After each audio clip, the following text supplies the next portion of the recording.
This video is brought to you by For Such a Time. The back says, who knows whether you have come to the presidency for such a time as this.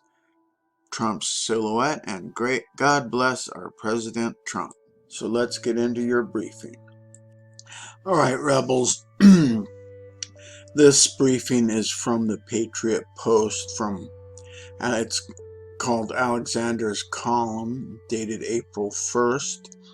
And the author is Mark Alexander, and apparently he's a big hoo-ha over at the Patriot Post, but I approve this message. So let's get into it. Let's get into his column. CV-19 made in China. Send Xi the bill. There is a clear and indisputable liability case to be made against China, which should include remuneration of the economic costs to our nation. Remuneration, guys, payment. Sometimes we just have to use polysyllabic words to show how smart we are. Foreign influence is truly the Grecian horse to a republic. We cannot be too careful to exclude its influence. Alexander Hamilton, 1793. A reference to the Trojan horse, yeah. And there you have it. Face mask with blood on it. CCP, Chinese Communist Party. I want every American to be prepared for the hard days that lie ahead. This could be a hell of a bad 2 weeks. President Donald Trump, in reference to the coming surge in testing and deaths resulting from COVID-19 disease, CCP disease. In 2016, then-candidate Donald Trump based his campaign on taking care of Americans first, and particularly on being less dependent on China and bringing our businesses home. As president, his actions to achieve those objectives with China have been much bolder than any president in history. Given the current CV-19 assault on our nation and the world, Trump's efforts to unhitch America's economy from China's corrupt regime seem more prophetic by the minute. People, we are in a war, as Trump has declared, and the first salvos were fired by our primary global adversary, Communist China. That war is not only dangerous to the health of America and the world, but it is also having a significant impact on our national security readiness. And I can assure you our adversaries, including China, are taking note. Yeah, we've got an aircraft carrier shut down. That was my comment. As I've written previously, extricating ourselves and the economy that sustains us from the massive shutdown necessitated by the spread of this disease is going to be incredibly difficult and expensive, both in terms of human life and national treasure. Formulating and implementing an exit strategy will be the most difficult and complex policy decision by any president in decades. And I'm grateful that this unprecedented shutdown began during a record-strong economy. Were it not, we'd be in a much worse place, as hard as that is to imagine. It's true, we had 3 good years. But on the other side of the immediate crisis looms this fact. There is a clear and indisputable liability case to be made against China, one that should include remuneration of the economic costs to our nation and other penalties.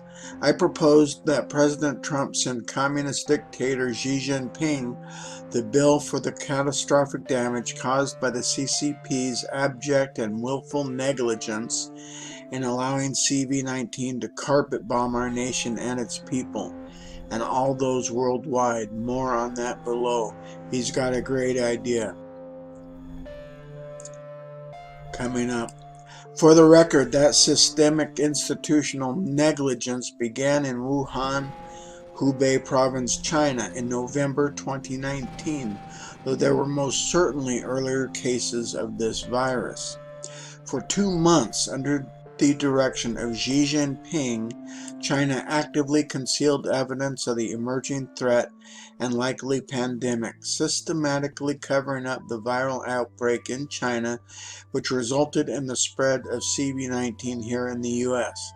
And he doesn't mention it in this column, but during those 2 months, they were also plundering, at the very least, Australia and Canada of medical supplies by having their lackeys in their Chinese Communist Party controlled companies to go out and buy medical supplies and ship them back to China.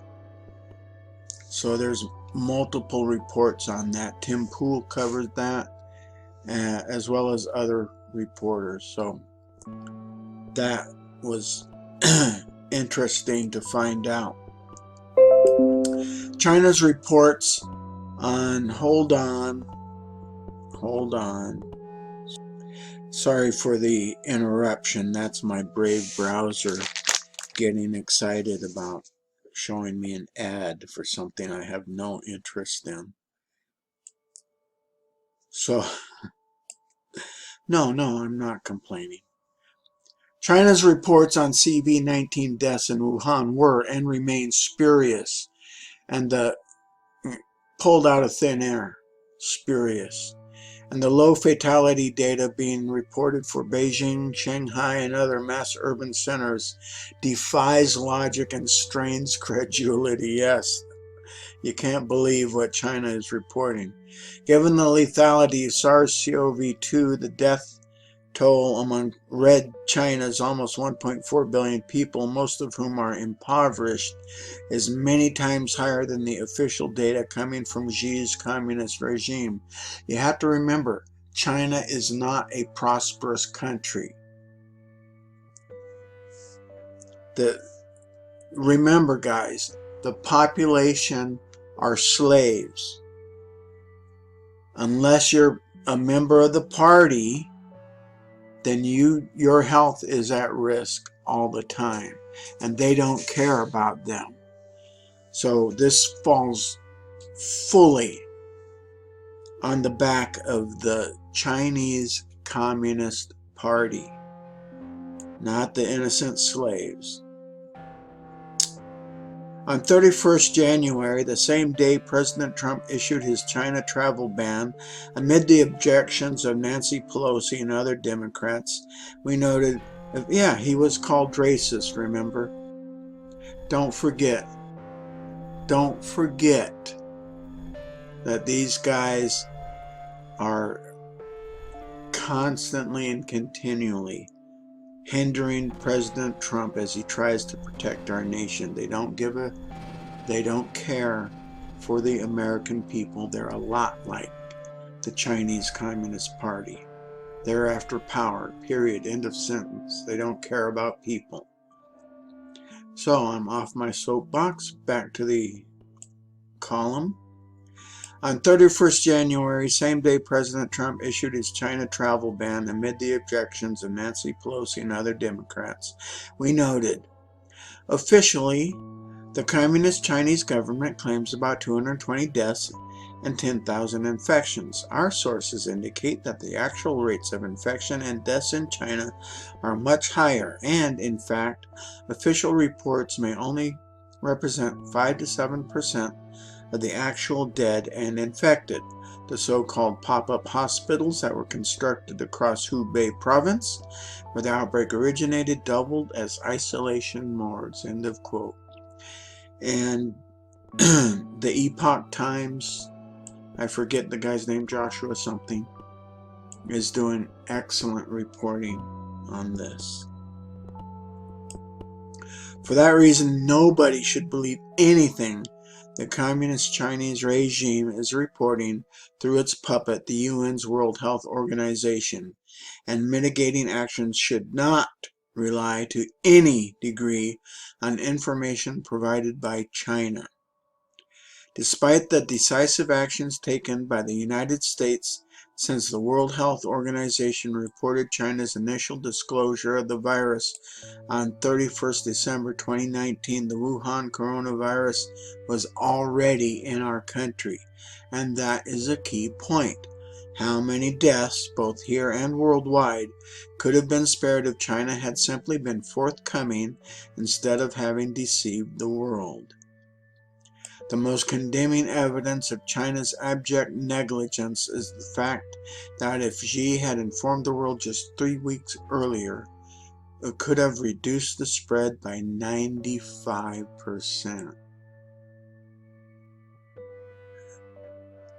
I've compiled more details about China's disinformation and cover-up campaign, but suffice it to say that our sources in the intelligence community conclude that campaign is designed to help Xi's Communist Politburo counter and deflect any claims by the U.S.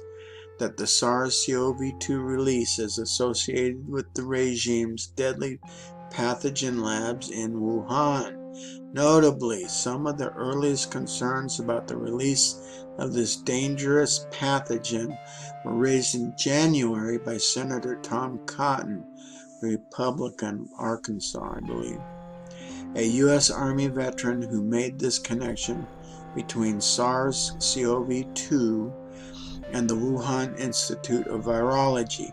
We know that just a few miles away from that food market, where the disease was first contracted, is China's only biosafety level 4 super laboratory, which researches human infectious diseases.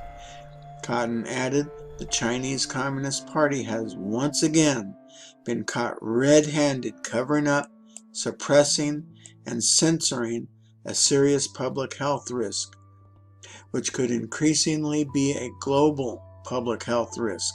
For weeks, China did not come clean about the coronavirus that they first said was only being passed from animals to humans in a seafood market in Wuhan in China. Chinese virus. To that end, for the record, the Wuhan market where CV-19 was first contracted is near China's only P4, pathogen level 4 super laboratory. The Wuhan National Biosafety Laboratory at the Wuhan Institute of Virology is engaged in research on the Ebola, Nipah, and Crimean Congo hemorrhagic fever viruses, and yes, coronavirus variants. And the Institute has clear ties to the communist regime's bioweapons programs. Yeah, they sent their bioweapons general down there to help control the outbreak. Wonder why they sent her down there. There is now sufficient evidence that the Chinese had isolated and researched SARS-CoV-2 virus and that they knew the likely consequences if it were released. National Security Advisor Robert O'Brien affirmed Cotton's suppression assessment. This outbreak in Wuhan was covered up, said O'Brien. There's lots of open source reporting from China, from Chinese nationals, that the doctors involved were either silenced or put in isolation so that the word of this virus could not get out. It probably cost the world community 2 months of prep time. According to O'Brien, if we'd had those 2 months and been able to sequence the virus and had the cooperation necessary from the Chinese, had a World Health Organization team been on the ground, that would have been a waste. Had a CDC team, which we'd offered, been on the ground, that would have been helpful. I think we could have dramatically curtailed what happened both in China and what's now happening across the world. We've sent our condolences to China, but now we're in a place where we're having to deal with the crisis here. This week, as the CV-19 task force extended until 30th April its original 15-day mandate to slow the spread of the virus, Senator Cotton reiterated the Chinese Communist Party is still lying today, as they were in December and January, and that's why what could have been a local problem in Wuhan turned into a global pandemic. As for what happened in that biosafety level 4 laboratory, that super lab in Wuhan, we still don't know because the Chinese Communist Party refuses to come clean, and they never will. Representative Michael McCall, Republican, Texas, ranking member of the House Foreign Affairs Committee, stated succinctly, "This is one of the worst cover-ups in human history, and now the world is facing a global pandemic." President Trump has declared that the Chinese will be held accountable. When they lose things like the manufacturing capacity that we've outsourced to them, or when other democratic governments around the world respond to their people who know that China is responsible for this virus, that's not enough. That's not enough. Such steps are long overdue, and the president deserves credit for his actions to this end, despite all the globalist political opposition. But there's a more direct way to send China the bill, and I love this.